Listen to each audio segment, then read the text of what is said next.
नमस्ते, प्रणाम। ममता मौर्य के चैनल में सभी दर्शकों का स्वागत है। मेरी प्यारी प्यारी माताओं और बहनों को मैं दिल से प्रणाम करती हूँ। एक बहुत प्यारा कहरवा गीत लेकर आई हूँ। प्लीज़ आप लोग ज़रूर सुनिएगा और सपोर्ट कीजिएगा। बहुत प्यारा कहरवा गीत है। रतिया सैया मोर जगाव हथवा जोड़ी जोड़ी ना।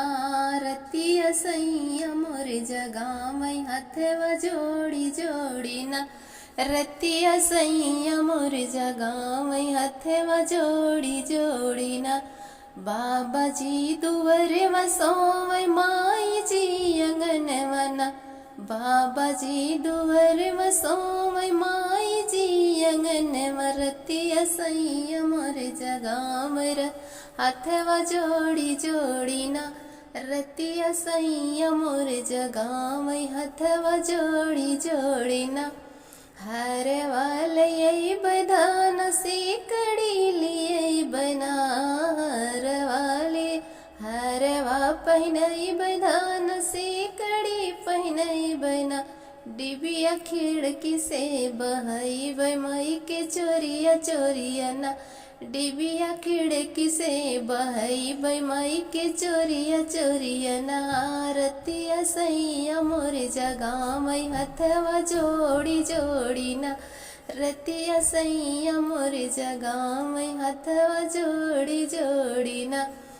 चटवा खियई बधान चाऊ मैंने आखियई माई के चोरिया चोरिया ना। माई के चोरिया चोरिया ना।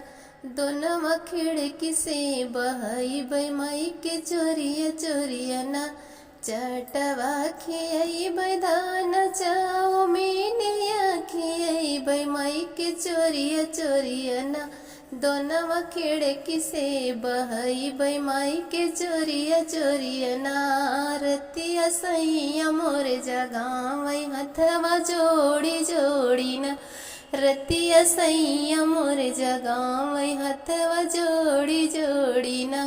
रतिया सैया मोर जगाव हथवा जोड़ी जोड़ी ना। साड़िया लियई बधान लहंगा पहनई बना। साड़िया पहनई बधान लहंगा पहनई बना। डिब्बा खिड़की से बहई माई के चोरिया चोरिया ना। डिब्बा खिड़की से बहई माई के चोरिया चोरिया ना। रतिया सैया मोर जगाव हथवा जोड़ी जोड़ी ना। रतिया सैया मोर जगाव हथवा जोड़ी जोड़ी ना। लाली ले आई बधान लिपस्टिक ले आई बना। लाली ले आई बधान लिपस्टिक ले आई बना।